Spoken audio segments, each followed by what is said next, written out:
So just a couple of terms there that deal with some vocab, monomial, polynomial. And they also show what a monomial would look like compared to a binomial, which is two of them, compared to a trinomial. Does everybody see that little chart there in the middle of the page? All right. Now, one final thing. In order for something to be a polynomial, first, there are multiple terms, multiple monomials. Okay, multiple terms, multiple monomials. Secondly, any variables, those are the letters,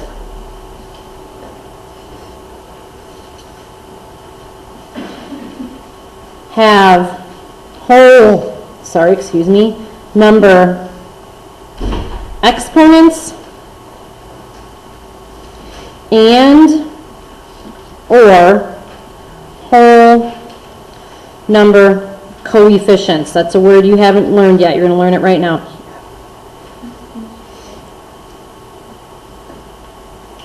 Couldn't spell it there for a second. So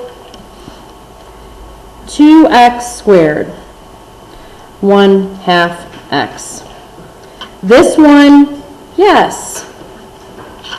That yes is a polynomial, is a monomial. Okay, a single term. Combine that with some other ones, it's a polynomial. This one is not considered a monomial. And to be completely honest with you, because it's not a whole number. It doesn't change how you treat these things, and I don't know why they make such a big deal out of it, but just for sake of argument, I'm going to try and make it so you understand it. Let's look at their examples. Let's look at this example. 7m to the negative 2 plus 4. Is it or isn't it a polynomial? Well, it does have two terms, this and this, right? So far, so good. But negative 2 is not a whole number. Therefore, this is not a polynomial. It violates Rule 2. Okay? Not a polynomial because it violates Rule 2.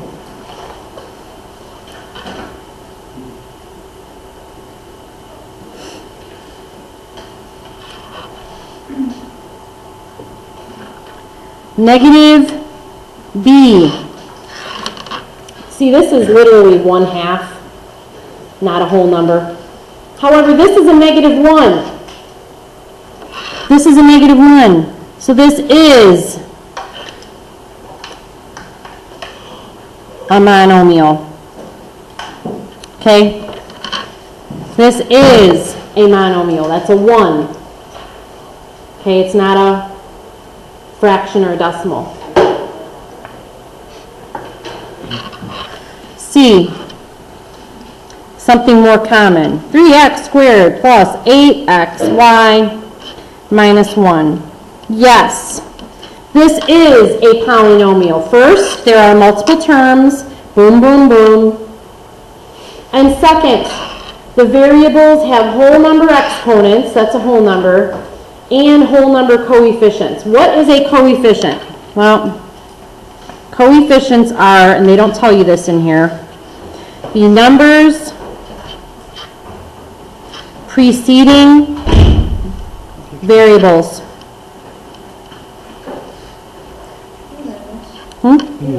You did know this. I thought so. This is like the first lesson. That's what I thought. Look at the checkpoint. Yes or no, polynomial? Haley? Yes. Okay, it is multiple. Is it a monomial, binomial, or trinomial? It's bi because there's two of them. Number 2, m cubed minus m to the negative 1, which is 1 over m, minus 1. Ben, what do you think? It is not because of that negative exponent. And last one, number 3, Sadie. Checkpoint, bottom of 651. It is. So is it mono, bi, or trinomial? Indeed. Okay? So using that terminology, you'll be better able to discuss this stuff. Now, 652, degrees. Degrees. Actually, I don't even know if I'm going to get to my props today. Degrees of terms first. Degrees of terms. Okay, the degree of a term is the sum of the exponents of the variables.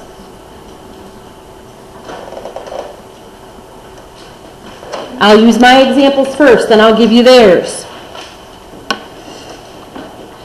The term 6x squared y has a degree of 3.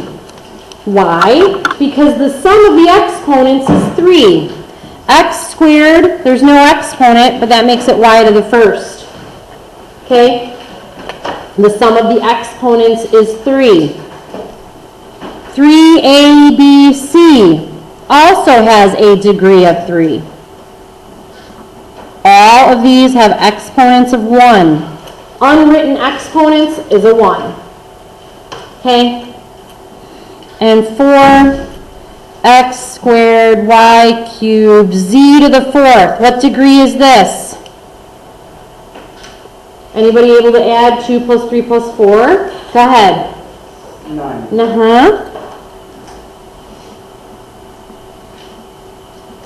That's the degree of the terms, individual terms. These monomials have a degree of this, that, or the other. 3 for this one, 3 for that one, 9 for that one. Now, degrees of a polynomial, so same thing, but degrees of a polynomial is the greatest degree of its terms. So I'm going to use my example, then I'll go to theirs. 2x to the 4th plus 3x squared plus x. Okay? The greatest degree is the 4. Okay? This is an x to the 4, that's x to the 2, that's x to the 1. So the degree will be 4 based on the definition. The degree would be 4. Their example, this is 5x cubed plus 8x minus 9. What's the degree of 5x cubed, people? 3. And 8x? 1. And this has no degree. Okay? This has no degree. There is no exponent there. So the largest would be 3. B is a little bit more complicated, but I think you'll be just fine with B when you look at it. P minus P3Q2 plus Q4.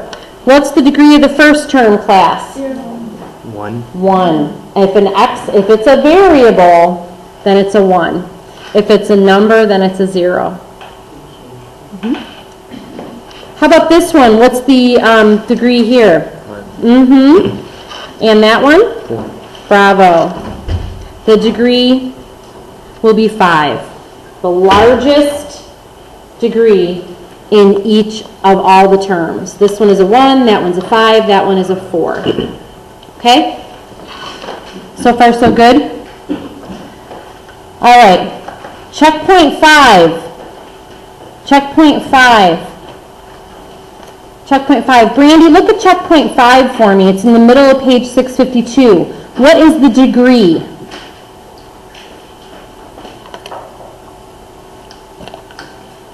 largest degree of any of the terms. 2 has a degree of 0. Z has a degree of 3, or the 6z, and the 5z has a degree of 1. Which of those is largest? 15. Yep, so the degree is 3. Okay, just like the other samples we've done.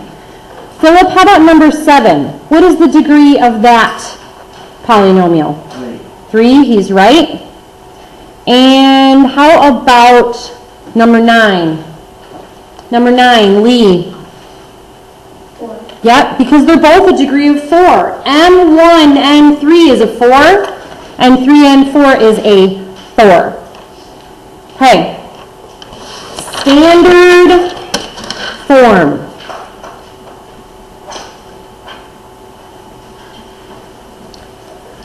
This is so obvious that it's tricky in a way. This is all items combined that can be. Right? All items are combined that can be.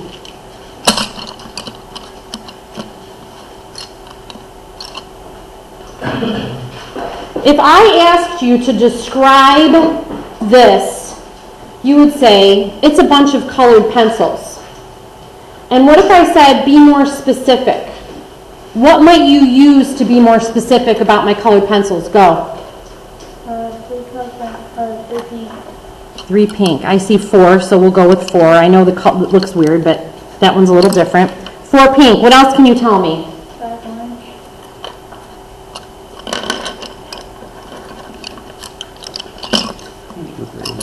2 green, 3 green, that's supposed to be green, and a blue. You know what? I know those are bad. How about this? We'll make that, well, it's kind of a weird one. How about that? Those are more obvious. So you could say to me, 4 pink, 5 orange, 2 green, 1 blue. Right? In a variable expression based on my colored pencils, you might say 4 pink plus 5 orange plus 2 green plus 1 blue. And that variable expression is the best way to represent this as specifically as possible. If you combined 4 pink with 5 orange, what would you have? You would still have 4 pink and 5 orange, right? You wouldn't have 9 orange or oink. You would have 4 pink and 5 orange. They're different. You cannot combine those into a singular expression unless we just said a bunch of colored pencils. And a bunch of colored pencils is not simplified. Haley was able to simplify that by counting the different items. What we're going to do now with simplifying, in example 3, is a little more tricky, but you guys have already done this. Negative m squared plus 5 plus 2 multiplied by 4m and positive m squared.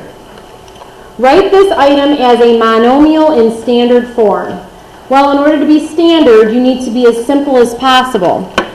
This 2 preceding these 2 items means multiply. I don't know if you guys remember that, but we went over that a lot. That gets multiplied by the 4. That means 8 m's. The 2 gets multiplied by the m squared. And the 2 and the m squared are positive, so it's 2m squared. Now that I've multiplied these 2 items, I'm just going to bring down the rest of this sentence.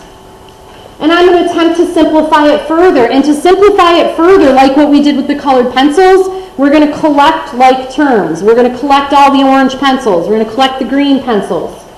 Okay? The m squareds.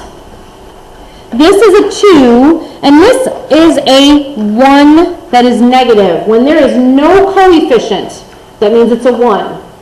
So if I combine my m squareds, what do I have? M squared. Only one of them remains. a -1 and a +2, you have one of them left. Now these two do not have anything to collect with.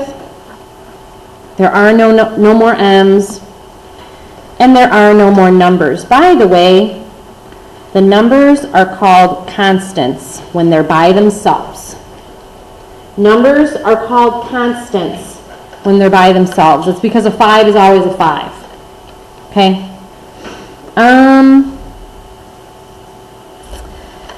I'm going to do another example 3. I'm going to do my own, and hopefully you can do it with me.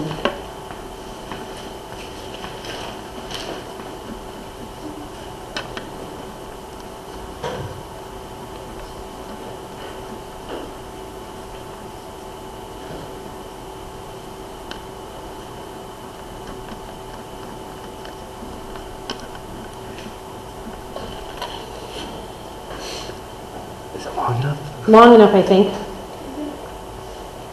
This scenario here, like that scenario there, requires that you distribute the 2x negative into the parentheses. When there is a term preceding parentheses, you multiply. What is the result of -2x times x squared? If you don't remember, when you multiply and there's exponents involved, you add them together. So what do you get when you multiply -2x and x squared? 2x squared. 3. A 1 and a 2 makes a 3. And the -2x times the positive x is going to be a -2x squared. Because when it does not have an exponent, you can call that a 1. Now that we've distributed everything, just like the one above, bring down the rest and start combining. It's pretty common to start with the largest degree. The largest degree among this mess is a 3, isn't it?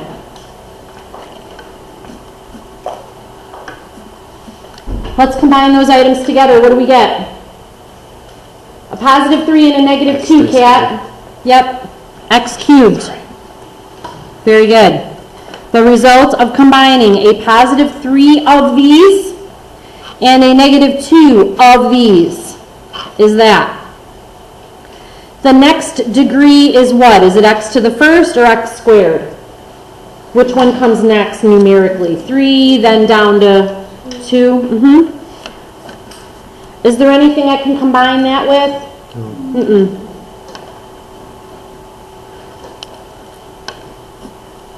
-2x squared. The next degree in the list is x to the first, counting down. There's nothing I can join. Should look like that. And I'm only underlining it so you can see them. You can do it however you like. Last thing to combine are our constants. What is the sum of our constants? I know, I did that. I snuck that in on you.